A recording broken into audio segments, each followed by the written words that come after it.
अस्सलाम वालेकुम। मैं हूँ ज़ीशान ख़ान और मैं आपको खुशामदीद कहता हूँ मेरे यूट्यूब चैनल पे। और ये जो वीडियो मैं बना रहा हूँ ये बेसिकली इसलिए बना रहा हूँ क्योंकि काफ़ी मुझे लोगों के कमेंट्स आ रहे थे कि जो फाइलर है, हमने उसको देखा कि 2024 और 2025 में काफ़ी जो बजट अभी आया है उसमें नॉन फाइलर के लिए काफ़ी इश्यूज़ जो हैं वो मे भी क्रिएट हो सकते हैं, क्योंकि टैक्स के रेट्स काफ़ी हाई हो गए हैं, स्पेशली नॉन फाइलर्स के लिए। और फाइलर्स के लिए तो चलें फिर भी बेनिफिट रहता है क्योंकि वो अपनी इनकम टैक्स रिटर्न के अंदर उसको एडजस्ट जो है वो कर सकते हैं। लेकिन नॉन फाइलर क्योंकि अपने रिटर्न सबमिट नहीं करता, तो फिर उसकी जो एडजस्टमेंट है टैक्स की वो बड़ी मुश्किल हो जाती है।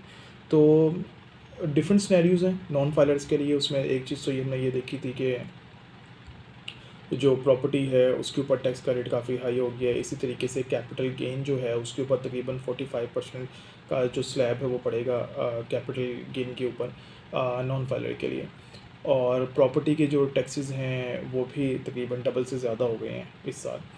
इसी तरीके से एक और अपडेट ये है कि जी जो वीज़ा प्रोसेसिंग है उसमें नॉन फाइलर जो है वो अप्लाई नहीं कर सकेगा। तो वो तमाम लोग जो कि अपनी स्टूडेंट वीज़े के लिए जाना चाहते हैं, तो या तो उनके गार्डियन को एक्टिव फाइलर होना पड़ेगा, या वो लोग जो कि वैसे ही विज़िट के लिए या इमिग्रेशन के लिए अप्लाई करना चाहते हैं उनको जो है एक्टिव फाइलर होना पड़ेगा। और उसमें अपनी रिटर्न के अंदर अपनी तमाम जो वेल्थ स्टेटमेंट है वो प्रॉपर तरीके से बनानी पड़ेगी। और क्योंकि जो वेल्थ स्टेटमेंट है, जो इनकम टैक्स रिटर्न है, वो भी अब एम्बेसी में जमा होती हैं।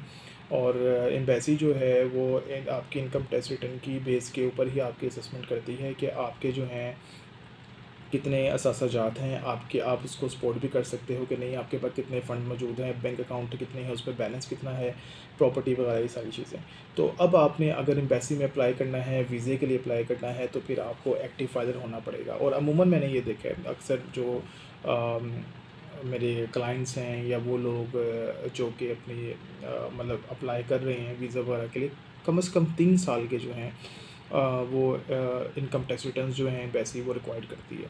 तो आपको अपने 3 साल की जो इनकम स्टेटमेंट्स हैं या अपनी वेल्थ स्टेटमेंट है वो सबमिट करवानी पड़ेगी एम्बेसी के अंदर, और आपको अपना जो एक्टिव फाइलर स्टेटस है वो लेना पड़ेगा। उसके बगैर जो है आप अपना जो है वीज़े की एप्लीकेशन जो है वो जमा नहीं करवा सकते, और अगर आप करवाएंगे भी तो रिजेक्शन के चांसेस उसमें ज़्यादा होते हैं। तो इसलिए एक्टिव फाइलर हों।